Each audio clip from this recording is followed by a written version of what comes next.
Hello YouTube and welcome to a video, and today I'm making the first of many budget gaming PC videos. In these videos what I'm going to be doing is setting a price, and I'm going to be making a PC or giving you guys all the components for a PC which will add up to that price, give or take I don't know, 10 to 100 or 200 pounds.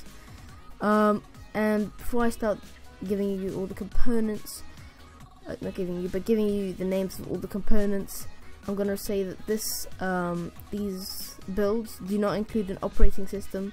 And also guys, be sure to change whatever you want in this build, as this is just a rough starter guide if you're new to building PCs, or if you just don't have enough money to build your dream PC and you want to eventually upgrade. This is a great way to start. And the last thing I have to say is that don't take my word for everything. These components are just, in my opinion, the best value for money. So go do some research, go find what you think is the best value for money before you go ahead and buy the components you want. I'm going to start off with the processor, and I have the AMD FX 4300, and this is an alright processor. Obviously it's not going to handle the really high-end games, but it's great to start off with. It's only around £60, and before I say anything else, I haven't tried this processor personally, and I have gone quite cheap with processor in this build, but hopefully it won't cause any system issues. Next up we have the graphics card, and I have two graphics cards just in case you prefer AMD or NVIDIA. For the AMD side I have the R7 260X, which is my current graphics card, however I am planning to upgrade quite soon.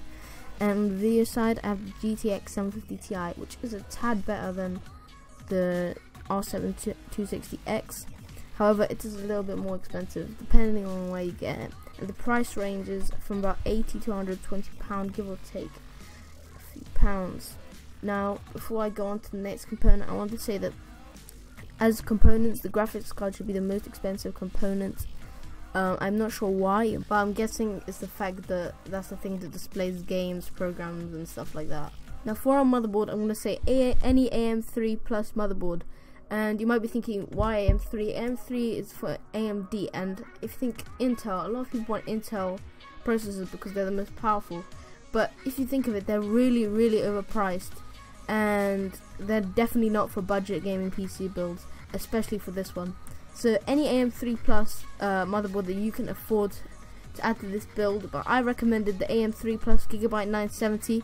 I haven't tried this motherboard, but the specs look really good for only £50, which is actually pretty good for a motherboard. Now for our RAM, I recommend the HyperX Fury 8GB. You can get 2x4, which is probably better. And the thing about this is, on Amazon their price keeps changing, and once it went to about 20 something pound, but I think its average price is around £33 to £35, which is actually really cheap on its own. But I recommend waiting a bit and checking how low the price goes.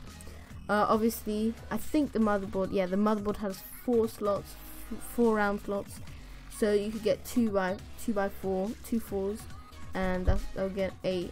And I think it's cheaper, and I think it's better when you have 2 4s instead of just 1 8. And for gaming and stuff like that, I think 8GB is all you need, unless you're doing some hardcore editing or I don't know, Photoshop, I don't really know. Then you'll need 16. For people who have like 64GB of RAM, that's just really unnecessary on it, unless you're doing something crazy. And another good thing about this RAM is that it comes in 4 different colors, I think: black, white, red, and blue, I think, currently. And there are different speeds and stuff, so make sure you check that your motherboard, what speed your motherboard can handle before you get it. Passing the midway point in our list, we're going with the hard drive. And for the hard drive, like the motherboard, I'm going to say any hard drive. I wouldn't say an SSD unless you have enough money, then definitely go out and buy the SSD, because that helps a lot.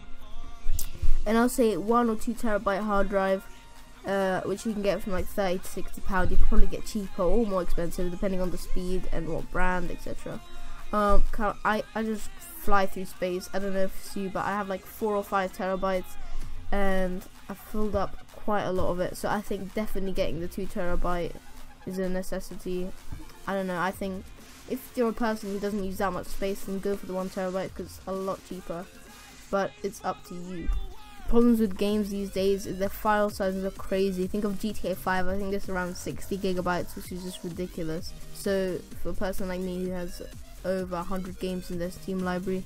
I just need to have a few terabytes. For the case, I'm going to say any case of your choice, as long as it supports the motherboard, whether it's micro ATX or ATX. Always check that, because you might get a case and it might not fit your motherboard in. Obviously, I'm going to recommend the case I have because it supports both micro ATX and ATX, and I just think it looks awesome with the blue LEDs. I have the Zalman Z11 Plus, I think, and I do recommend it because I think it's awesome, but it's up to you what case you want to get. Now for the power supply, I recommend getting a 500-600 watt power supply. Although this build only needs maybe 400 to 500 watts, I always recommend getting 100 watts more. And for the brand, I would recommend Corsair because that's just the one I got. I'm sure there's like so many more amazing brands, but I don't know, I just thought that was safe because it was the best seller on Amazon.